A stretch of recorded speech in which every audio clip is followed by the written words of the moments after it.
नमस्कार, आप देख रहे हैं आज तक। मैं हूं आपके साथ रोहित सरदाना। शाम के 5 बज रहे हैं और वक्त हो गया दंगल का। उत्तर प्रदेश की योगी सरकार के एक फैसले को लेकर फिर मुगलकालीन इतिहास पर बहस छिड़ गई है। योगी सरकार ने ताजमहल के निर्माणाधीन म्यूजियम का नाम शिवाजी महाराज के नाम पर करने का फैसला किया। 2016 में जब तब की अखिलेश सरकार ने इस म्यूजियम पर काम शुरू करवाया था, तब इस म्यूजियम का नाम मुगल म्यूजियम रखने का फैसला हुआ। मुख्यमंत्री योगी आदित्यनाथ की दलील है कि गुलामी की मानसिकता के प्रतीकों की कोई जगह नहीं। ऐसे में सवाल यह है कि क्या योगी आदित्यनाथ मुगल कालीन चीजों को गुलामी की मानसिकता का प्रतीक मानते हैं और सबका नाम बदल देंगे? और अगर नाम बदलेगा तो क्या इतिहास बदल जाएगा? वैसे विपक्ष कह रहा है कि योगी कोई काम नहीं कर रहे, इसलिए बस नाम बदल रहे। तो आज दंगल की बहस है, क्या मुगलों का नाम मिटा देंगे योगी? पहले आपको एक रिपोर्ट दिखाते हैं, फिर बताएंगे आपको दंगल में हमारे साथ आज कौन कौन से मेहमान।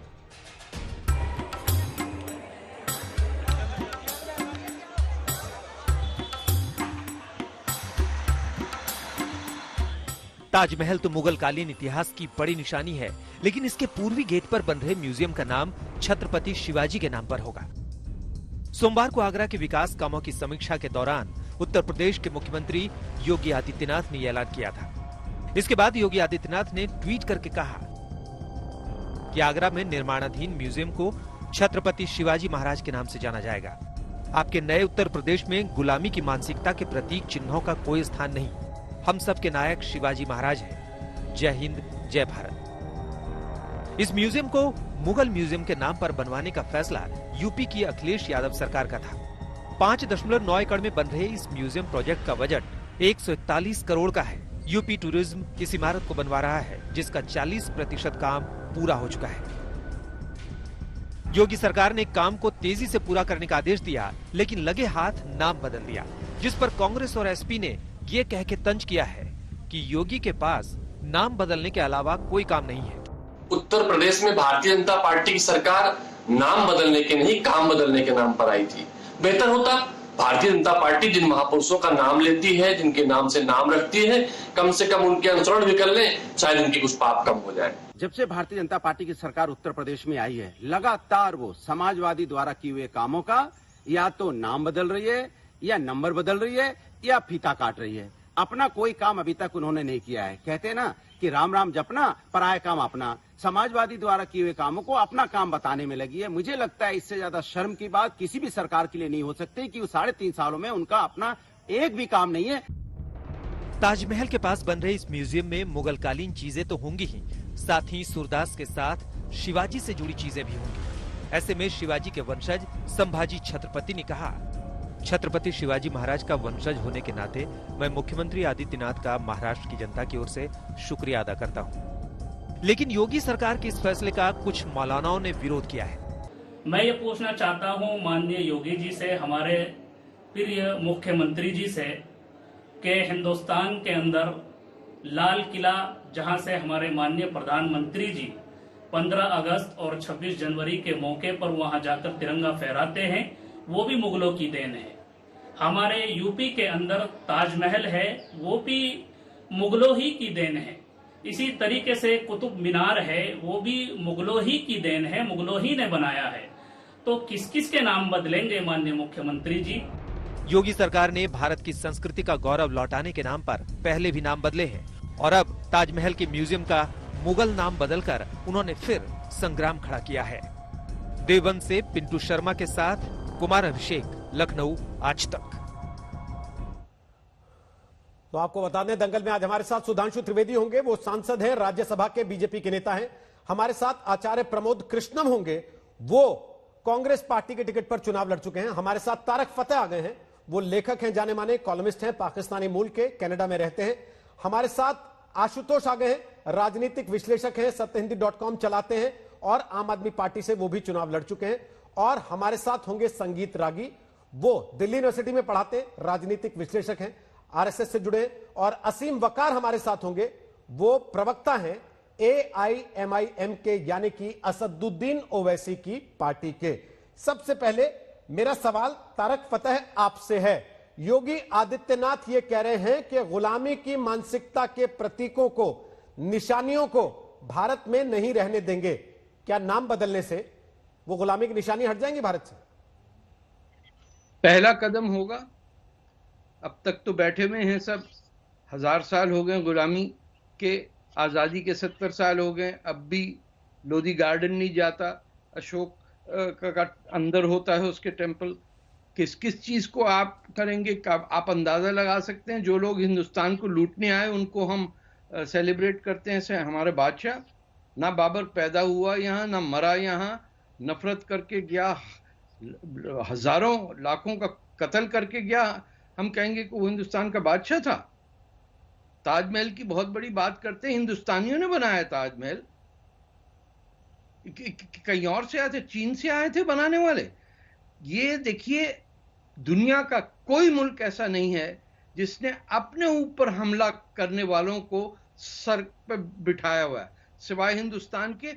और ये ब्लैकमेल चलता आ रहा है आजादी के बाद से, इसके आपको हर जगह मिलेगा। मैं तो पर्सनली इन्वॉल्व था जब औरंगजेब रोड का नाम बदला गया, क्योंकि आप दिल्ली शहर के बीच में हिंदुस्तान के इतने बड़े दुश्मन का नाम सेलिब्रेट कर रहे हैं कि क्या हो गया? आप अपनी रिस्पेक्ट नहीं करेंगे तो दुनिया भी आपकी रिस्पेक्ट नहीं करेगी। मुगलों का कब्जा रहा इस धरती पे, उनका जुल्म हुआ, उन सितम किया सिखों पे, हिंदुओं पे, मुसलमानों पे, शियों पे। शियों के लीडर बुरहान, वो सैयदना जो थे, उनको गला काट दिया।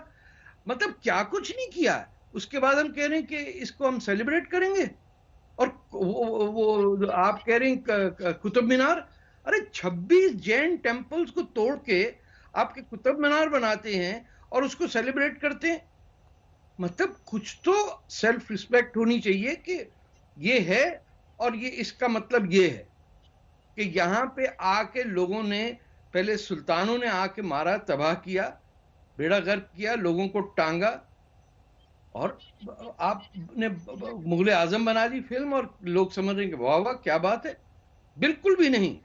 मुगल वर्ड ही कंटेमिनेटेड है, ये मंगोल से है। ये वहां से आए हुए लोग जिनको वहां समरकंद में कुछ नहीं नसीब था, वो तैमूर की औलादें यहां आके बैठ गई, यहां लूट के चली गई। हर कोस पे 50-50 हिंदुओं की खोपड़ियों के टिले बनाए जिन लोगों ने, वो कैसे हिंदुस्तान के हीरो हो सकते हैं? आशुतोष, क्या मुगलों को ग्लोरीफाई किया भारत के इतिहास ने?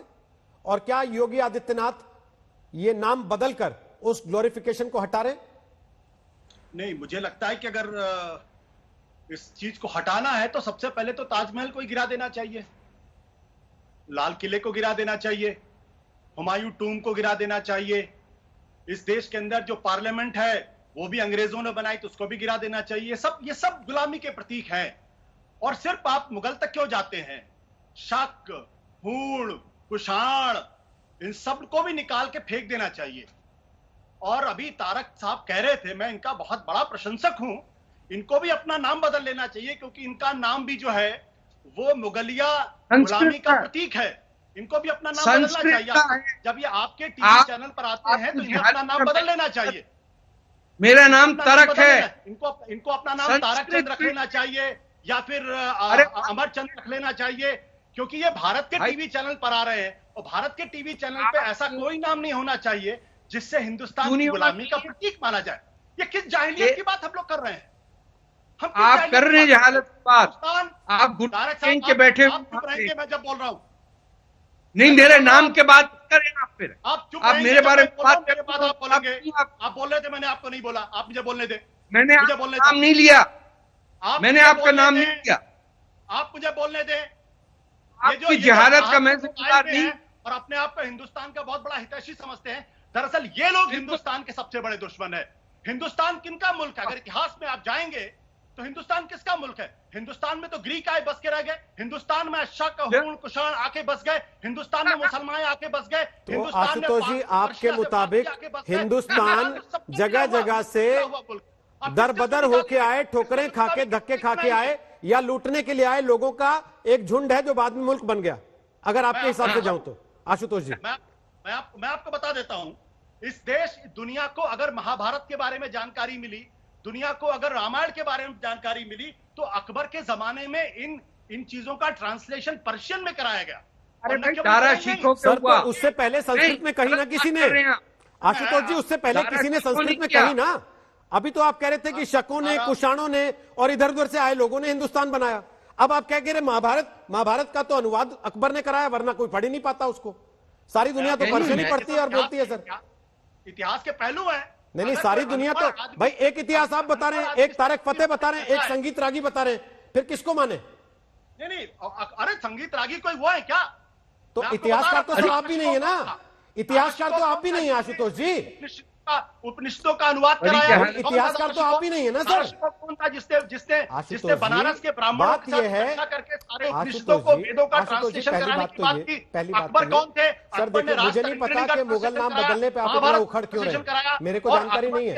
आपको मालूम है? आशुतोष जी, आपको मालूम है अकबर रोज आशुतोष जी, सुबह उठता था, उठने के बाद अपने किले की सबसे ऊंची बुर्ज पर आशुतोष जाता था और वहां से सूर्य को पानी का अर्घ देता था। मुझे नहीं पता आशुतोष जी, आप उस वक्त वहां रिपोर्टिंग कर रहे थे कैमरा लेके, मुझे नहीं पता सर।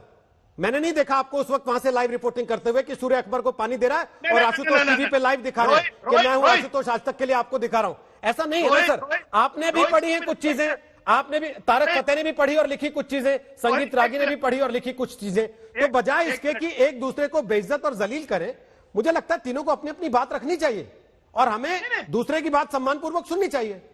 जो आदमी, पता नहीं आप इतना भड़क क्यों रहे हैं आज भाई? अगर मुगल नाम पे लेकर बहस हो रही है तो आप इतना भड़क क्यों रहे हैं? पहले तो मैं ये जानना चाहता हूं, आप तो भड़कने वाले आदमियों में से नहीं है।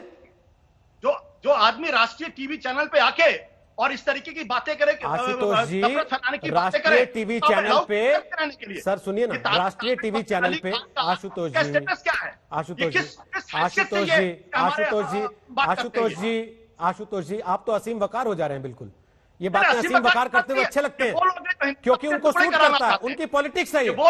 आपकी पॉलिटिक्स क्या है पार्टनर, ये तो बताइए। आपकी पॉलिटिक्स क्या है?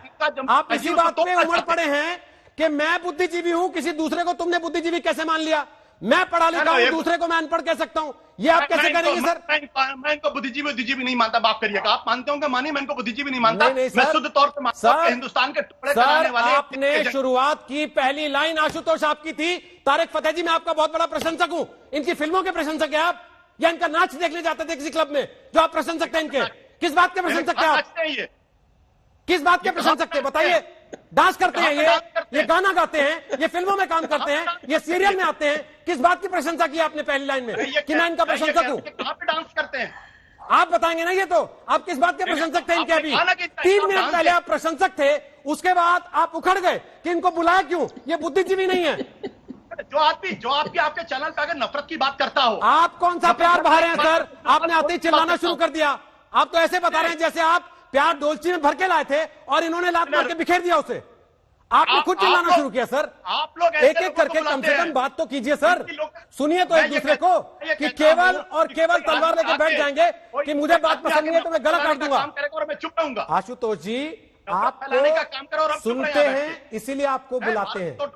आपका बोलना कुछ लोग सुनना भी चाहते हैं, इसीलिए आपको बोलते हैं कि आइए बोलिए। लेकिन ये मत बोलिए ना कि मैं बोलूंगा दूसरे का गला बंद कर दो, उसकी जुबान खींच लूंगा। ये गलत तरीका है सर। आपसे ये उम्मीद नहीं की जाती, ये उम्मीद असीम वकार से की जाती है। उनकी पॉलिटिक्स है, आप पॉलिटिकल पार्टी के नहीं हैं आप। मुझे तो दूसरे को सुनिए भी कम से कम। रोहित सरदाना, मुझे आपसे ज्ञान नहीं लेना। बिल्कुल नहीं सर, आपको तो मैं ज्ञान दे भी नहीं सकता। आपको तो ज्ञान दे भी नहीं सकता सर। मैं ऐसे मैं आपको ज्ञान दे भी नहीं सकता सर। मैं ऐसे किसी आदमी की बात सुनने के लिए तैयार नहीं हूं जो हिंदुस्तान के 2 टुकड़े कराने के बारे में बात करे, जिसका लोकल स्टैंड कुछ नहीं। ठीक है, ओके, तो आप उनकी बात का जवाब मत दीजिए ना। मैंने तो आपसे सवाल पूछा था। मैंने तो कहीं कहा ही नहीं कि तारक फतेह की बात पे आप कमेंट कीजिए। आपको सूट किया, आपको लगा कि आज मैं इससे मान हो जाऊंगा। मैंने आपसे कहा क्या योगी आदित्यनाथ मुगलों का नाम हटाकर वो ग्लोरिफिकेशन हटा रहे हैं जो पहले होता रहा। आप कहीं और चले गए, अब कह रहे हैं कि मेरी इनसे बात मत कराओ। मैंने कहा आप इनसे बात कीजिए, आप सुधांशु से बात कीजिए, संगीत रागी से बात कीजिए। कौन रोक रहा है आपको? आशुतोष जी प्लीज सर, ये आपसे एक्सपेक्ट नहीं किया जाता। कोई पॉलिटिकल पार्टी का नुमाइंदा हो वो ऐसा करे, समझ में आता है। मुझे भी ये उम्मीद नहीं है कि ऐसा कोई प्लीज सर। आशुतोष जी वो समय अब चला गया। आशुतोष जी वो समय अब चला गया जब आप तय करते थे चैनल पे कौन बैठेगा, किसका मुंह खुलेगा और किसकी जुबान बंद रहेगी। सर प्लीज, इसलिए है ना सर, आप दूसरे की बात सुनते हैं। अब दूसरे की बात सुनते हैं। सुधांशु त्रिवेदी, क्या मुगलों की बनाई हुई इमारतों या उनके नाम पर रखी गई जगहों के नाम बदलकर इतिहास बदल पाएंगे योगी आदित्यनाथ? देखिए रोहित जी, सवाल पहला यह नहीं है कि योगी आदित्यनाथ जी ने बदला। सवाल यह है कि 2016 में मुगलों के नाम पे रखा क्यों गया? दुनिया में कोई देश बताइए जो 400 साल पहले उसके ऊपर आए हुए विदेशी आक्रांताओं के नाम के ऊपर कोई बिल्डिंग आज बनवा रहा। ये गजब का तथ्य क्यों रखा गया? जवाब तो यह है भाई। आप दूसरी बात, जो बिल्डिंगों की बात है, मैं विनम्रता से कहना चाहता हूं, आशुतोष जी से आने थे, ये राष्ट्रपति भवन तो अंग्रेजों ने बनाया था, वाइसराय हाउस नाम था ना, बदल के नाम राष्ट्रपति भवन किया गया, किसी को आपत्ति नहीं हुई। संसद भवन वाइसराय की एग्जीक्यूटिव काउंसिल थी ना, जब बदला गया संसद भवन किया गया, किसी को आपत्ति नहीं हुई। तो ये बताइए मुगलों के जमाने के नाम बदलने पे आपत्ति क्यों? बताता हूं। बनाने वाले सारे कारीगर हमारे, बनाने वाले इंजीनियर हमारे, बनाने वाले टेक्नीशियन हमारे, सिर्फ हुकूमत उनकी थी तो नाम उनका। वरना मैं चुनौती से पूछता हूं, ये बताइए, आप ताजमहल गए होंगे तो आपको बताया जाता है कि नीचे आबनूस की लकड़ी के प्लेटफॉर्म बने हैं ताकि कभी बाढ़ भी आ जाए तो वो डूबे नहीं। और आबनूस की लकड़ी की खासियत ये होती है कि पानी में डूबकर वो और मजबूत हो जाती है। भैया जरा मुझे बताइए, जहां पानी की एक बूंद नहीं गिरती थी वहां बाढ़ से बचने की टेक्नोलॉजी आ गई। बताइए ना, ये कहां के लॉजिक है? कौन सा वास्तुशास्त्र उनके जमाने का उपलब्ध है? कौन से इंजीनियर उपलब्ध है? 400 साल पुरानी बात है, 300 साल पुरानी, बहुत बड़ी बात नहीं है। ना कोई डॉक्यूमेंट्री एविडेंस, ना कोई आर्कियोलॉजिकल एविडेंस, सिर्फ कहानी। और मैं फिर यह भी कहना चाहूंगा, एक को मुगल बादशाह बताइए जिसकी दर्जन भर से कम बीवियां रही हूं और हरम में 200 से 250 से कम औरतें रही हूं, मगर एक स्त्री के प्रति सत्य निष्ठा से समर्पित प्रेम की कहानियां हमारे दिमाग में ऐसी भरी गई कि जब प्यार मोहब्बत की बात आती है, सलीम अनारकली, जोधा अकबर, शाहजहां, नूरजहां, शीरी फरहाद, लैला मजनू याद आते। फिर मैं दोहरा रहा हूं, चुनौती से बताइएगा एक मुगल बादशाह जिसकी दर्जन भर से कम ऑफिशियल वाइफ रही हो और 250-300 से कम हरम में औरतें रही। अब बताइए साहब, और उसके बाद आज भी मैं कहना नहीं चाहता हूं, मैं नहीं मानता कि आज के मुसलमानों का कोई मुगलों से लेना देना है, जैसे आज के क्रिश्चियंस का किंग जॉर्ज, क्वीन विक्टोरिया और किसी वॉइसराय से लेना देना नहीं है। फिर भी जो अपने को उनसे खामखा में जोड़ते हैं, आज भी 4 बीवी रखने की बात करते हैं और एक स्त्री के प्रति समर्पित प्रेम की बात करते हैं। और जिस टेक्नोलॉजी की बात करते हैं, बताइए अरब में कोई ऐसी इमारत है? आज हम कहते हैं स्काई स्क्रैपर्स अमेरिका से आए तो टेक्नोलॉजी भी है, बुक्स भी है, इंजीनियर्स भी है। वहां ना टेक्नोलॉजी, ना बुक, ना इंजीनियर, और सब कह दिया। जैसे अगर किसी ने नाम रख दिया इंदिरा भवन, तो इसका मतलब ये नहीं कि कांग्रेस के इंजीनियरों ने बनाया, वो भारत के इंजीनियर से बनाया, इसलिए वो हमारा है। मगर उस पर जो नाम है वो गुलामी का प्रतीक है। जैसे राष्ट्रपति भवन बदला, संसद भवन बदला, क्या प्रॉब्लम थी? तो इसका मतलब ताजमहल का नाम भी किसी दिन बदल देंगे? हाँ, ये आपने बड़ा अच्छा, मैं एक बात इस पर भी कहना चाहूंगा। अरे यहां तो लोग सिर्फ ये कहते हैं कि ताजमहल का ये लोग नाम बदलने की बात करते हैं। जनाब, अगर आज का वहाबी इस्लाम आ जाए तो ताजमहल पे तो बुलडोजर चले, क्योंकि मजार तो कुफ्र है। और मैं चुनौती से कहता हूं, कोई कह दे मजार कुफ्र है वहाबी इस्लाम में, उनके हिसाब से तो उसका वजूद नहीं रहना चाहिए। अब मुझे जवाब दे दे, वो ज्यादा ताजमहल को बचा के रखेंगे या हम बचा के रखेंगे? ठीक है, आचार्य प्रमोद कृष्णम, क्या नाम बदलने से इतिहास बदल जाएगा? असीम वकार भी आ गए, उसके बाद उनके पास चलेंगे। बोलिए आचार्य जी।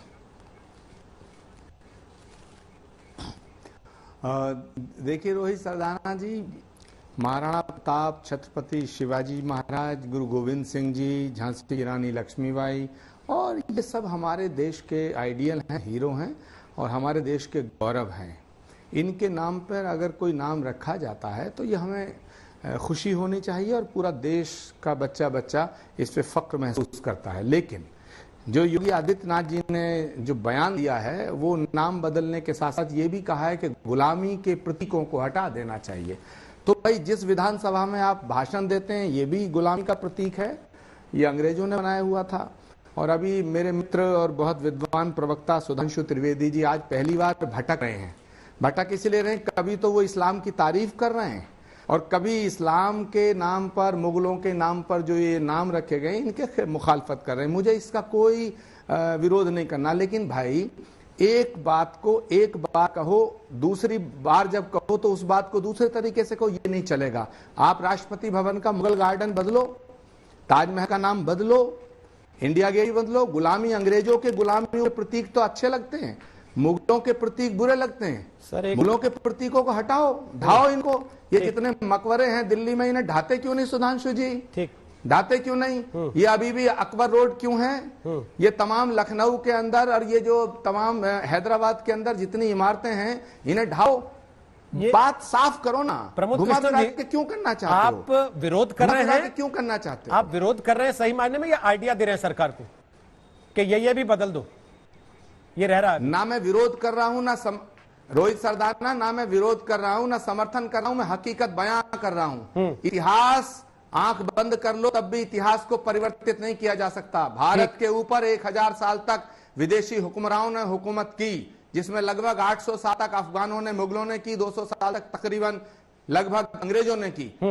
अगर मिटाना है तो सबको मिटाओ, तो सब वो समर्थन करते हैं। जो हुकूमत करने आए, बात से थोड़ा सा आज प्रमोद कृष्ण जी इत्तेफाक नहीं रखता। नहीं, मुझे कोई इससे आपत्ति नहीं है, आप इत्तेफाक ना रखें। मैं पहली बार आज आशुतोष जी की बात से इत्तेफाक नहीं करता। मैं कहना चाहता हूं सुधांशु त्रिवेदी जी से, योगी आदित्यनाथ जी से, इनकी सरकार से कि गुलामी के किसी भी प्रतीक को क्यों रखना चाहते हो? राष्ट्रपति भवन में मुगल गार्डन है, उसे बदलते क्यों नहीं? ठीक। ताजमहल का नाम बदलते क्यों नहीं? ठीक। ये इंडिया गेट बदलते क्यों नहीं? ठीक। बदलो ना, क्यों तमाशा कर रखा आपने? ओके, असीम वकार बोलिए।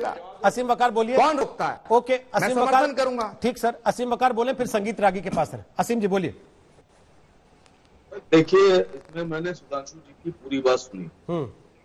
बात मुगल से शुरू हुई और पहुंच गई मुसलमानों की शादियों तक। हाँ, कि सुधांशु जी ने बहुत चीख चीख के कहा कि किसकी 12 शादियां, किसकी 15 बीवियां, किसकी 16 बीवियां। तो सुधांशु जी, हाथ जोड़कर गुजारिश कर रहा हूँ, मैं 7 नस्लों से इसी हिंदुस्तान में रह रहा हूँ और जितना आप मेरे बारे में जानते हैं उतना ही मैं आपके बारे में जानता हूँ। तो मुझे पता है कि आपके यहाँ किसकी कितनी पत्नियां और किसके कितने पति, लेकिन मैं धर्म पर बोलता नहीं सर। किसने बिना शादी के क्या किया और किसने शादी के बाद कितनी बीवियां रख के क्या किया, ये भी मुझे पता है। इशारा आप समझ गए, लेकिन मैं बोलूंगा नहीं। दूसरी बात, आपने कहा कि साहब हमारे आइडियल शिवाजी, तो सर राजपूत का आइडियल तो राजपूत हो सकता है। तो जब शिवाजी की आप बात करते हैं तो राजा जयसिंह अंबेर को कैसे भूल जाते हैं? राजा जयसिंह अंबेर ने 1665 में शिवाजी पे हमला किया और उस युद्ध का क्या परिणाम हुआ ये आपसे बेहतर कोई नहीं जानता। तो मैं तो कह रहा हूं कि शिवाजी का बना दीजिए वहां के ऊपर म्यूजियम, और उसके बराबर में बना दीजिए राजा जयसिंह अंबेर का म्यूजियम, और उसमें राजा जयसिंह अंबेर से जुड़ी हुई सारी बातें लिखिए कि राजा जयसिंह अंबेर ने कितनी बार मराठों पे हमला किया। राजा जयसिंह का दूसरा नाम, जो राजपूत थे उनका दूसरा नाम मिर्जा राजा था, और मिर्जा राजा साहब किसके लिए काम करते थे। तीसरी बात, राजपूतों का आइडियल तो राजपूत हो सकता है सर, तो आपको चाहिए कि राणा सांगा के म्यूजियम बनाइए और उस म्यूजियम में एक लेटर लगाइए जिसमें ये लिखा, जिसमें राणा सांगा ने लेटर लिखा था बाबर को, कि बाबर को लिख कर लेटर बुलाया था हिंदुस्तान की आइए। और ये मैं अपनी तरफ से नहीं बोल रहा हूँ, ये हिंदुस्तान का जो इतिहास है वो मैं बोल रहा हूँ। डिस्कवरी ऑफ इंडिया भी पढ़ लीजिए आप, जो 5000 साल का इतिहास हिंदुस्तान का है वो भी बताइए आप। आपने कहा साहब गुलामी का प्रतीक, तो गुलामी का प्रतीक अगर आप इलाहाबाद को मानते हैं और प्रयागराज कर देते हैं, तो प्रयागराज में जो रॉबर्ट्सगंज है वो है गुलामी का प्रतीक। आप अगर गुलामी का प्रतीक मानते हैं तो जो गेटवे ऑफ इंडिया है जहां पर महारानी का स्वागत हुआ था वो है ईमानदारी से और सच्चाई से गुलामी का प्रतीक। सर मिटाइए उसको। ठीक, उसको तो आप मिटा नहीं रहे सर। ठीक है, हिम्मत नहीं सर आपकी। ठीक है, लेकिन आप एक सवाल है। सुनिए सर, अभी ठीक भी कुछ नहीं है सर। नहीं वकार साहब, आपने 3 पॉइंट रखे, अब एक सवाल तो पूछने दीजिए ना। मुगलों की सारी चीजें मिटा दीजिए। नहीं, आपने 3 पॉइंट रखे, चैलेंज कर रहा हूँ, मालूंगा इस चैनल पर। एक सवाल तो पूछने दीजिए। लेकिन मुगलों का एक महल गिराने के बाद 1000 हिंदुओं को नौकरी जरूर दीजिए आप। मैं एक चीज पूछ लूं आपसे, 1000 ब्राह्मण और 1000 राजपूत, इनको अगर आप नौकरी देते हैं तो आप सब गिरा दीजिए। ठीक है सर, अब मेरे एक सवाल का जवाब दे दीजिए। नहीं दे रहे हैं, मेरे एक सवाल का जवाब नहीं दे रहे हैं, कारोबार नहीं दे रहे हैं, आप कटोरा हाथ में दे रहे हैं और मुसलमानों मुगलों के नाम पर उनको बेवकूफ बना रहे हैं। तो मुगल म्यूजियम बनने से रोजगार मिलता रहेगा, मुसलमानों को मिल जाएगा रोजगार अगर मुगल म्यूजियम रखा रहेगा उसका नाम। नहीं, मुगल म्यूजियम गिराने से रोजगार मिल जाएगा। मुगल म्यूजियम बनने से मिल रहा है। जब दो अलग अलग चीजें से मिल जाएगा। हैं, जब दो अलग अलग चीजें हैं, बहस किसी और चीज पे हो रही है, आप ले गए उसको कहीं और, तो फिर वही उसी भाषा में उसी तरीके से पूछना पड़ेगा ना कि मुगल म्यूजियम गिराने से 1000 लोगों को रोजगार मिलता हो तो दे दीजिए, मुगल म्यूजियम बनाने से क्या मुसलमानों का, नहीं, मुगल म्यूजियम बनाने से मुसलमानों की साक्षरता दर बढ़ जाएगी क्या? मुगल म्यूजियम बनाने से मुसलमानों का सर जीवन स्तर सुधर जाएगा क्या मुगल म्यूजियम बनाने से? अगर सुधरता है तो भाई इतनी सारी इमारतें बनी है, क्यों नहीं सुधर गया फिर? अपने हिंदुओं को नौकरी तो दीजिए। अरे सर आप पहले जो पूछ रहे हो तो बताइए, आप क्या है ना, आपके साथ दिक्कत क्या है? आप जैसे ही फंसते हैं तो आप गोल पोस्ट चेंज कर लेते हैं। मैंने पूछा, आप ही की भाषा में पूछा, अब आप उसमें फिर कि नहीं नौकरी नौकरी नौकरी नौकरी, नौकरी की बहस अलग है, इतिहास की बहस अलग है। आज इतिहास की बहस हो रही है, अब उस इतिहास की बहस में मैं आपसे सवाल पूछ रहा हूं, मुगल म्यूजियम का नाम बदलने से आपको कष्ट हो रहा है? क्योंकि सुधांशु त्रिवेदी कहते हैं मुझे नहीं लगता इस देश का कोई भी मुसलमान अपने आप को मुगल आक्रमणकारियों से एसोसिएट करता हो।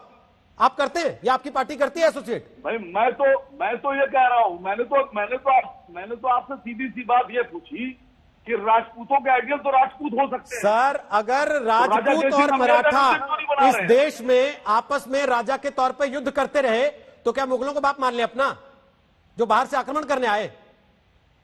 नहीं तो मराठा क्योंकि आपस में लड़े थे तो किसी तीसरे को मान ले।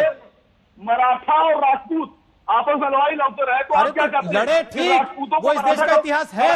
संगीत रागी ये बड़ा अजीब सा तर्क है कि भाई क्योंकि ये दो राजा राजपूत और मराठा आपस में लड़ते थे तो इसलिए मुगलों को अपना पिता मान लेना चाहिए, या खुद को मुगलों की संतान मान लेना चाहिए, या ये मान लेना चाहिए कि वो आक्रमणकारी नहीं थे साहब, वो तो भला करने आए थे, उनको इन्विटेशन देके बुलाया गया। नहीं, सिर्फ एक बात कहना चाहता हूँ आपको सर, एक बार संगीत जी बोल ले, क्योंकि उसके बाद हो सकता है आप 2-3 बात कहना चाहें। और शिवाजी के वंशज उद्धव ठाकरे को आप बाबर बताए दे रहे हैं सर, मराठों को आप बाबर बताए दे रहे हैं। ओके, अब संगीत रागी को सुन लेते हैं और फिर तारक पते और आशुतोष वेट कर रहे हैं। सुधांशु जी कुछ कहना चाह रहे हैं, 1 सेकंड असीम साहब प्लीज। नहीं ठीक है, आपको पर्याप्त वक्त मिला ना, अब ये मत करिए ना प्लीज, अभी सुन लीजिए, फिर वापस आऊंगा, फिर बोलिएगा। देखिए अच्छे लगते हैं मुस्कुराते हुए, बोलिए संगीत रागी बोलिए। देखिए अभी बात की जा रही थी, सीधे सीधे नौकरी पर बात आ गई। मेरा इसमें एक ही सवाल होता है कि प्रॉफिट पर कार्टून छपता है स्वीडन में, यूरोप में, और जब आप उसके नाम पर, इस्लाम के नाम पर इस देश में हिंदुओं के घर जलाते हैं, दंगा करते हैं, तब ऐसे ही सवाल आपके मन में क्यों नहीं आते हैं? इजराइल और जॉर्डन के बीच में, इजराइल और सीरिया के बीच में युद्ध होता है, भारत का मुसलमान अल्लाह अकबर करके सड़कों पर उतर करके क्यों आता है? बोल देता है भांड में जाए। यदि इजराइल थुर रहा है सीरिया को तो थूरने दो, भारत के मुसलमानों का क्या लेना देना है साहब? लेकिन उस समय ये सवाल नहीं करेंगे। दूसरी बात, कहीं और जाने की जरूरत नहीं है, डॉक्टर अंबेडकर ने कॉन्स्टिट्यूएंट असेंबली के जो अंतिम भाषण दिया था उसको भी पढ़ना चाहिए। उन्होंने मोहम्मद बिन कासिम से लेकर के मुगलों तक के सारे इतिहास को एक साथ कहा था, यह आक्रांताओं का इतिहास है। मेरे मित्र, मैं आशुतोष को बार बार कहूंगा, और मैं एक बात और जिक्र करना चाहूंगा, आपस में एक परिवार के अंदर भी युद्ध झगड़े होते हैं, लेकिन जब हम पड़ोसियों से साथ होते हैं तो हम सारे परिवार इकट्ठा होते हैं। वैसे ही ये विदेशी आक्रांता थे। बंकिम ने कहा कि entire medieval history and Mughal history is a chronicle of rape of Hindu women, destruction and defilement of Hindu temples. वो आरएसएस के नहीं थे साहब, वो कम्युनलिज्म के लिए बात नहीं कर रहे थे। वो कह रहे थे कि इन मुगलों ने, इन इस्लामी आतंकवादियों ने, इन मलेच्चों ने इस देश को संघर्ष में डाला, तलवार इस पर चलाया, कितने लोगों का सर काट गया। अरे जिन्होंने, जिस धर्म के अनुयायियों ने, जिस औरंगजेब ने सिख गुरु के बच्चों को दीवारों में चुनवा दे, और वह भी ये कहकर कि ये कि कुरान का इसमें ये है, आप क्या कहेंगे? वैसा समाज विध्वंसक और मलेच्छ नहीं है तो और क्या उसे आप कहेंगे? ओके, मेरे मित्र कह रहे थे सारे ध्वंस कर दीजिए। ध्वंस की प्रवृत्ति इस्लाम की प्रवृत्ति है, हिंदुइज्म की प्रवृत्ति किसी चीजों को ध्वंस की नहीं है। यहाँ पर बदलने की बात की जा रही है, कोई तोड़ने की बात नहीं की जा रही है। कुछ भी तोड़ने की बात नहीं की जा रही है। ठीक है, हाँ, ठीक, संगीत ठीक, राजी को एक जवाब देना चाह रहा हूं। एक सेकंड, उन्होंने संगीत राजी को जवाब देना जिस चाह रहा हूं। बख्तियार खिलजी ने नालंदा संगीत राजी विश्वविद्यालय को को जवाब जला देना चाह रहा हूं। दिया, मैंने कहा ऐसे दुष्ट, ऐसे आतताई और ऐसे इस्लामिक आतंकवादियों के लिए बख्तियारपुर रेलवे स्टेशन क्यों खड़ा होना चाहिए इस देश में? ठीक है, अरे उसे आग लगा दो, उसको ओके। तोड़ देना चाहिए, ओके। ऐसी सारी चीजें टूटनी चाहिए। ओके, और ओके, इसको एक सेकंड सर, एक कांग्रेस के सेकंड, जो एक सेकंड, प्रवक्ता संगीत हैं, रागी जी, आचार्य महाराज, संगीत रागी जी, उनको इसके शर्म पहले आनी चाहिए कि मुगलों की असीम वकार सारी बोले, प्रतीकों आशुतोष को पहले से उंगली उठाए, इनके असीम वंशजों साहब, ने एक सेकंड। ढोया है। उन्होंने जिस पहला पार्टी की वो संबोधन प्रवक्ता अपने है। मित्र आशुतोष को किया, तो आशुतोष जी से कमेंट लेता हूं, फिर वकार साहब आपके पास आता हूं। आशुतोष जी बोलिए। नहीं, मैं तो संगीत रागी जी के प्रलाप को सुन के बड़ा खुश हुआ कि कम से कम ये जो सच्ची बात बोलने की इन्होंने हिम्मत कर रखी है। तो आइए इतिहास के ऊपर बात ही कर लेते हैं ना आज। आपके बारे में भी कह रहा हूं सर। मैं तो इतिहास के बारे में बात कर लेते हैं ना आज। तो आइए अरे मिटाते तो हैं आप इतिहास को डिस्टॉर्शन किए, आपने इतिहास को वो बोला जो वही बात कहा अच्छा, जो रागी साहब एटली ने सुन तो कहा लेते हैं था। ना। नहीं, रागी साहब उन्होंने बताया अकबर सूर्य को अर्घ देता था। जो मार्क्स ने कहा कि भारत रागी का कोई साहब, इतिहास नहीं आपने है। सुना नहीं। If there is a history of India, Ragi साहब प्लीज, ये गलत बात है, फिर गलत अच्छा, बात। ठीक है, बोल आपने लीजिए, लेकिन कमेंट मुझे किया उत्तर देने कि मेरे दीजिएगा। मित्र आशुतोष ये कह रहे हैं, मैं आशुतोष के पास गया, तो अब उनकी बात सुननी अच्छा, ठीक है, चाहिए। उन्होंने sorry, बताया मैंने कि सूर्य को अर्घ देता था अकबर, वो कुछ और चीजों पर भी रोशनी डाल रहे हैं। बोलिए आशुतोष जी, बोलिए। संगीत जी हमारे अच्छे मित्र हैं, इसलिए मैं उनकी बात का बुरा नहीं मानता। 3 बातें मैं कहूंगा, संक्षेप में कहूंगा। पहली बात, किस राजा ने किसका सर कलम किया? तो आइए शुरू करते हैं सम्राट अशोक से, जिसने अपने 100 भाइयों का सर कलम किया था, और उसके बाद जिस तरीके की खूने गर्दी उसने दिखाई थी, वो इतिहास में वैसी खूनरेंजेजी आज तक कहीं दिखाई नहीं पड़ती। आइए आपको ले चलते हैं 182 BC, पुष्यमित्र शुंग, जिसने ये कहा था कि जो बौद्ध भिक्षुओं का एक सिर लेके आएगा उसको 3 हम सोने के स्वर्ण मुद्राएं देंगे। और कितने हजारों लाखों बौद्ध भिक्षुओं का सिर लाया गया, और कितने जो उनके विहार थे वो तोड़े गए, ये इतिहास में दर्ज है। तो किसी एक धर्म विशेष से जोड़कर उसको आतताई या क्रांताई मत बता दिए। बहुत सारे ऐसे लोग हैं। लेकिन आशुतोष जी, आपने भी तो यही किया था। आपने सूर्य का अर्घ देने का अकबर का उदाहरण दिया, लेकिन ये नहीं बताया अकबर के राज में कितने लोग मारे गए, या औरंगजेब के राज में कितने लोग मारे गए, या बाबर के राज में क्या हुआ। मुझे बात तो करने दो। हाँ कहिए ना सर, सर, बात तो कर लेने दो। नहीं, मैं ये कह रहा हूं, मुझे बात तो कर लेने सर। आप विक्टिम कार्ड मत ले कीजिए, ये सूट नहीं करता आप पे। विक्टिम कार्ड मत ले कीजिए, आप तो सूट नहीं करता। बोलिए। सुन लो मेरी बात सुन लो। अभी वसीम वकार साहब ने कहा कि भाई हिंदुस्तान के अंदर मुगल का बाबर कैसे आया? क्योंकि राणा सांगा ने चिट्ठी लिखकर उसको बुलाया। और शिवाजी जब दिल्ली पर हमला करने गए तो वो कौन लोग थे जिन्होंने शिवाजी का साथ नहीं दिया? वो उस वक्त के राजपूत और जाट राजा थे। अगर शिवाजी का साथ दे दिया होता तो मुगल सल्तनत बहुत पहले खत्म हो गई होती और वहां पे मराठों का शासन होता, हिंदू राज होता। दूसरी बात मैं कहना चाहता हूं, और मैं चाहूंगा कि मुझे इसका हमारे जो उत्तर मित्र देने जिन्होंने दीजिएगा। बाबा साहब अम्बेडकर का जिक्र किया, बाबा साहब अम्बेडकर का जिक्र किया है, तो बाबा साहब अम्बेडकर ने यह भी कहा था कि हिंदू राष्ट्र इस देश के लिए सबसे खतरनाक चीज है और इसको हर हालत में रोका जाना चाहिए। तो भाई साहब आप इस बात को भूल जाते हैं। और तीसरी बात मैं बताना चाहता हूं, इसी विज्ञान भवन में आरएसएस के प्रमुख मोहन भागवत ने कहा था बिना मुसलमानों के हिंदुत्व की अवधारणा नहीं की जा सकती है। तो जरा जाके भागवत साहब को समझा दीजिए भागवत साहब क्यों गुलामी की मानसिकता मुसलमानों को साथ लेकर चलने की बात करते हैं और उनके बिना हिंदुत्व की अवधारणा की बात नहीं करते। सर रोहित जी, मैं इसका उत्तर देना चाहूंगा। जरा उनसे पहले तारक फतेह से कमेंट ले लेता हूं। तारक फतेह, आशुतोष जी नहीं, 3 बातें सर पर्याप्त है। अभी आशुतोष जी 3 पर्याप्त है, एक आगे के लिए रोक लीजिए ना सर। तारक फतेह अब छोड़ दीजिए ना, आप तारक फतेह के पास मत जाइए, आप छोड़ दीजिए आशुतोष ना। फिर आप आज देखिए असीम वकार प्यार से बोल रहे हैं, आप तलवार निकाले हुए, बाप वो काम उनका है, आपका नहीं है ना। तारक फतेह अली खान की बात मैंने इसलिए की क्योंकि मैं नहीं चाहता हूं कोई पाकिस्तानी हिंदुस्तान के इतिहास के बारे में गलत। अरे तारक फतेह अली खान नहीं, आप सारा अली खान से कंफ्यूज कर रहे हैं इनको। तारक फतेह इतने तक ही है केवल, वो सारा अली खान को दिमाग से निकालिए। तारक फतेह कोई पाकिस्तानी जो मैं जान रहा हूं सर, आप आजकल आप भी सुशांत सिंह राजपूत पे काफी इन्वेस्टिगेशन कर रहे हैं सर, मैं जान रहा हूं, इसलिए सारा अली खान से कंफ्यूज कर गए आप इसको।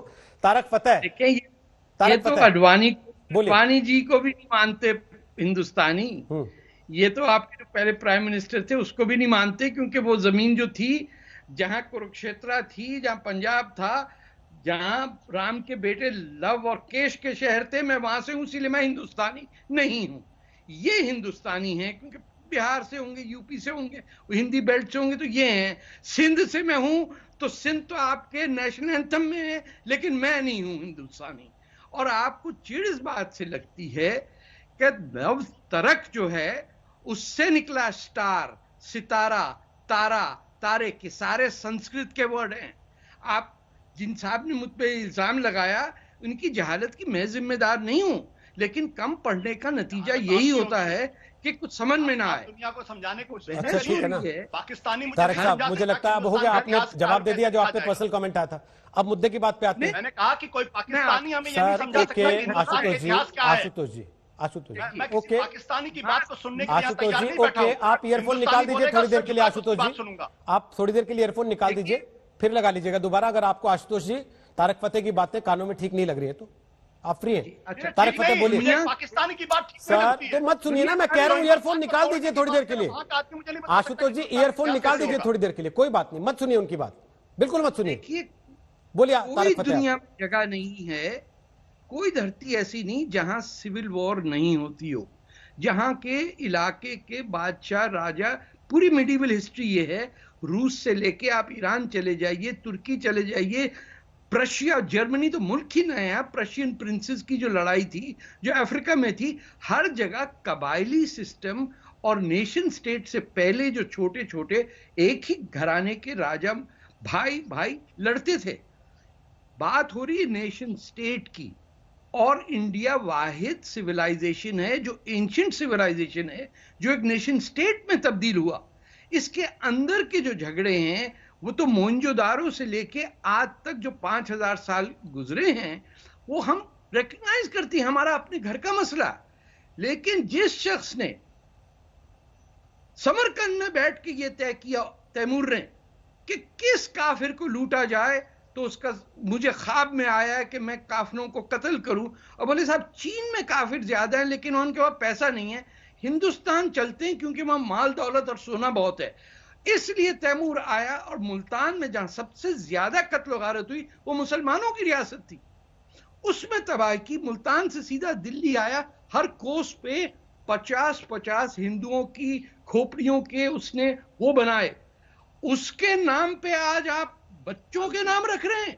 अरे मैं सड़कों के नाम तो छोड़िए, क्या हो गया कि हिंदुस्तान में आज लोग अपने बच्चों के नाम औरंगजेब या तैमूर रखें? कुछ तो होश करिए कि कहीं हो सकता है कि पोलैंड के अंदर हिटलर के नाम के शहर हो, या इजराइल के अंदर कोई नाजी पार्टी के किसी राजा का नाम हो। जिन लोगों पे गुलामी आती है वो अपने पुराने जिन्होंने जुल्म किया उनको माफ करके उनको कहते हैं धक्का निकाल के निकाल दिया, तुम्हारा बना दिया पाकिस्तान। जिसको तुम्हें मुगल का पसंद है वो जाए पाकिस्तान, जिसको मुगल दुश्मन समझते वो है हिंदुस्तानी। खत्म हुई बात। और हमारे थे ही नहीं। ठीक है सर, असीम मकार बोलिए, फिर सुधांशु जा रहा हूं। देखिए, संगीत रागी साहब का पूरा भाषण मैंने सुना। हाँ, संगीत रागी साहब ने बहुत बढ़िया काम किया कि बंकिम चंद्र का नाम ले लिया। अब संगीत रागी साहब को चाहिए कि मेरी बात का जवाब, मेरी बात को झुठला दें। संगीत रागी जिस आदमी का नाम ले रहे हैं बंकिम का, वो एक्चुअल में देशभक्त था ही नहीं। वो तो अंग्रेजों का नौकर था। अच्छा। अंग्रेजों की नौकरी करता था। अच्छा। और उसने इस्तीफा भी नहीं किया। देशभक्त अकबर मरते दम तक अंग्रेजों के साथ ही रहा। दूसरी बात, संगीत रागी साहब ने अभी ये बात कही कि मुगलों ने ये कर दिया, लेकिन संगीत रागी साहब आपके बंकिम साहब जिसकी पैरवी करते थे, जिसके नौकर थे, उन्होंने जलियांवाला बाग हिंदुस्तान को दिया। और जलियांवाला बाग में जो लोग जिनका नरसंहार हुआ वो मुगल नहीं थे, वो सिख थे। आपके बंकिम चंद्र के जो उस्ताद, जो गुरु, जो मालिक थे, उन्होंने भगत सिंह को मारा। आपके बंकिम चंद्र के जो मालिक थे, अंग्रेज जो थे, उन्होंने लाला लाजपत राय को मारा। आपके जो बंकिम उस्ताद थे, उनके जो गुरु थे, उनके जो मालिक थे अंग्रेज, उन अंग्रेजों ने मुगलों को भी मारा, हिंदुओं को भी मारा, राजपूतों को भी मारा, ठाकुरों को भी मारा, दलितों को भी मारा, हिंदुस्तान के हर हिंदुस्तानी को मारा। और उसके बाद भी आप अगर उनकी पैरवी कर रहे हैं तो मैं समझता हूँ लानत है ऐसे इंसान पर जो उन अंग्रेजों की पैरवी कर रहा है जिसने जलियांवाला बाग दिया।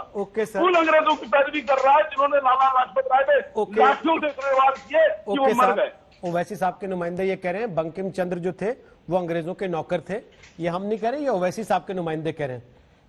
सुधांशु त्रिवेदी, मैं उत्तर देना एक चाहता सेकंड हूं। पहले सुधांशु जवाब दे दे, संगीत जी फिर आप और आचार्य जी दोनों के पास आए। बोले सुधांशु त्रिवेदी। दिल का जो इस समय कोप है वो समझा जा सकता है, क्योंकि इनके सांसद तो ओपनली बोल चुके हैं ना, अकबरुद्दीन ओवैसी, हमने 800 साल इस मुल्क पे हुकूमत की है, तो खैर उससे कनेक्ट करते हैं। अब मैं एक बात जवाब देना चाहता हूं। देखिए, आशुतोष जी बुद्धिजीवी होकर किस प्रकार से उस धारा का प्रतिनिधित्व करते हैं जो पूरी तरीके से परवर्टेड है।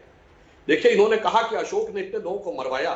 मैं चुनौती से कहता हूं, एक भारतीय कॉन्टेक्स्ट दिखाइए जिसमें अशोक के मरवाने वाले उस अशोक को महान कहा गया, अशोक को चंड अशोक कहा गया, जिसे लाशें देखने में मजा आता है। उसके इस कृत्य को कभी महान नहीं कहा गया। कोई ये गाजी की उपाधि नहीं थी जो अकबर से लेकर औरंगजेब तक ले रहे थे, हजारों लाखों लोगों के खोपड़ियों पे खड़े होके। हाँ, जब अशोक का हृदय परिवर्तन हुआ उसको अच्छा कहा गया, और कलिंग वार को कभी ग्रेट वॉर नहीं कहा गया। या विंसेंट स्मिथ, जॉन मार्शल, लेन पूल जैसे इतिहास सर मार्टिन व्हीलर के इतिहास में है, यह किसी भारतीय इतिहास में नहीं। पुष्यमित्र शुंग की बात आपने कही, बौद्ध स्थापत्य कला के दो सबसे बड़े नमूने, सांची का स्तूप और भरूच का स्तूप, दोनों पुष्यमित्र शुंग के जमाने में बने हुए, यह ऐतिहासिक साक्ष्य। अब आइए, शिवाजी और राजपूतों के ऊपर बड़ा वसीमाकार को लग रहा था। आपको पता है, जब मिर्जा राजा जयसिंह आगरा के दरबार में लेके आए थे छत्रपति शिवाजी को, तो औरंगजेब ने उन्हें बैठने कहां जगह दी थी? 6000 की मनसबदारी पे दी, मगर वो जाकर वहां बैठ गए जहां औलिया बैठते थे। औरंगजेब का एक इशारा होता, शिवाजी की गर्दन काट दी जाती। पर इतिहास में यह लिखा है कि जैसे ही उनके सेनापति आगे बढ़े, औरंगजेब ने देखा कि जितने राजपूत राजा थे सबकी हाथ अपने तलवारों की मूठ पर थे, और औरंगजेब ने इशारा किया कि वो रुक जाए, जिसका महाकवि भूषण ने लिखा है कि भूषण बनत महावीर बलकन लागो, सारी पातशाही के उड़ाए गए जियरे, और तमकी के लाल मुख शिवा का निरख भय, शाह मुख नवरंग सिपारंग पियरे। इसलिए जो आपने कहा, और जितने राजपूत राजा मराठा लड़ते हो या महाराजा रणजीत सिंह, एक का इतिहास बताइए जहां किसी दूसरे मतावलंबी का धार्मिक स्थल तोड़ा गया हो, कभी बताइए जहां बलात्कार हुआ हो, कभी आम जनता का नरसंहार हुआ हो। मगर मुगलों ने हमेशा, वहां से लेकर टीपू तक, हमेशा मारना, बलात्कार करना, ठीक है, मंदिरों को तोड़ना, ये सब कुछ हुआ। इसलिए इस परंपरा से जोड़ना सर्वथा गलत है। मैं चुनौती से कहता हूं, आशुतोष जी भी है, ये भी है, बताइए, हिंदू पद पातशाही छत्रपति शिवाजी का नाम था, हिंदू पद पातशाही, एक मस्जिद तोड़ी गई हो, चुनौती से मैं बताता। ठीक है, आशुतोष जी उंगली उठा रहे हैं, आपकी चुनौती को स्वीकार कर रहे हैं सुधांशु जी, वो एक सेकंड लेकिन, और वो उस जमाने में सेक्स स्लेव बनाने का काम आज तक उन परंपराओं को मानने वाले करते हैं, और भारी संख्या में ऐतिहासिक प्रूफ है जो भारतीयों ने नहीं विदेशियों ने भी लिखे। इसलिए इस दुर्भाग्यशाली परंपरा से अपने को जोड़ना स्वतंत्र भारत में बहुत बड़ा दुर्भाग्य है। अंतिम शब्द 2016 में मुगलों का नाम क्यों रखा गया, सवाल ये। ठीक है सर, संगीत रागी, इसके पहले कि आशुतोष जी जवाब दें, और असीम बकार भी कुछ कहना चाहते हैं, जो बातें बंकिम चंद्र को लेकर असीम बकार कह रहे हैं वो क्या है? बंकिम चंद्र से उनकी नाराजगी है, या वंदे मातरम से इतनी तकलीफ है कि बंकिम चंद्र को भी गाली दे देते हैं आज? देखिए, इसका बहुत कारण मैं आपको बताता हूं। बंकिम चंद्र जुडिशियल मजिस्ट्रेट थे, और वैसी स्थिति में उन्होंने अंग्रेजों के खिलाफ भी एक्शन लिया था, इनको मालूम नहीं है। दूसरी बात, आनंद मठ में उन्होंने एक बात कही, और उस आनंद मठ को एक बात पढ़िएगा तो एक रहेगा कि ये एक मलेच्छों की संस्कृति थी, और भारत जब ब्रिटिश आए तो उनको लगा कि कम ठीक है, हम कॉलोनियल पीरियड में तो हैं, लेकिन यहां ऐसी राक्षसी ताकतें तो नहीं है जो आपके धर्मोपासना की चीजों को भी अपवित्र करे, रोज मंदिर तोड़े, रोज बलात्कार करे, रोज जनेऊ तोड़े, रोज गाय की मांस खाए। 1793 में पहला गाय के आधार पर वो दंगे हुए थे।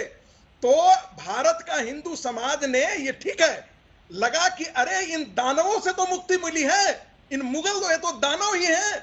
और मैं इनको बता दूं, भारत का एक जो सूफीज्म का जो क्लासिकल ऑथर है, उसने अहमद शाह अब्दाली को इनवाइट किया था, जिसको दिल्ली माइनॉरिटी कमीशन के चेयरमैन ने कहा था कि उन्होंने इस्लाम की बड़ी सेवा की है। उन्होंने कहा था कि यदि अहमद शाह अब्दाली दोबारा नहीं कब्जा करोगे तो औरंगजेब के मृत्यु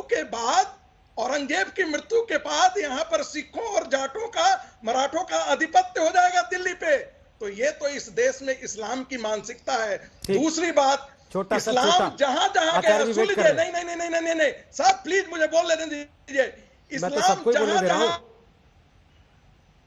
देखिए कनेक्शन ही कट गया आपका, इंटरनेट डाउन हो गया आपका। आचार्य प्रमोद कृष्णम, बोलिए फटाफट अपनी बात। ये जो कह रहे हैं कि ये एक मानसिकता है और हम नाम बदल के उस मानसिकता से छुटकारा चाहते हैं, लेकिन मानसिकता से छुटकारा कैसे मिलेगा जब बंकिम चंद्र को गाली दी जाएगी इसलिए कि उन्होंने वंदे मातरम लिखा था और वंदे मातरम का विरोध करना है मंचों पे खड़े होके? मानसिकता से छुटकारा,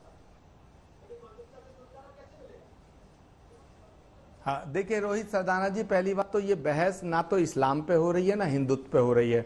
महाभारत की लड़ाई में कितना बड़ा कत्लेआम हुआ लेकिन कोई मुसलमान नहीं था, और करबला की लड़ाई में कितना बड़ा कत्लेआम हुआ, कोई हिंदू वहां नहीं था। ये बहस आपने जो रखी है ये इसलिए रखी है कि जो गुलामी के प्रतीक हैं उनका नाम बदल दिया जाए तो उनकी याद नहीं आएगी। मैं इससे सहमत नहीं हूं। मैं नाम बदलने का स्वागत करता हूं।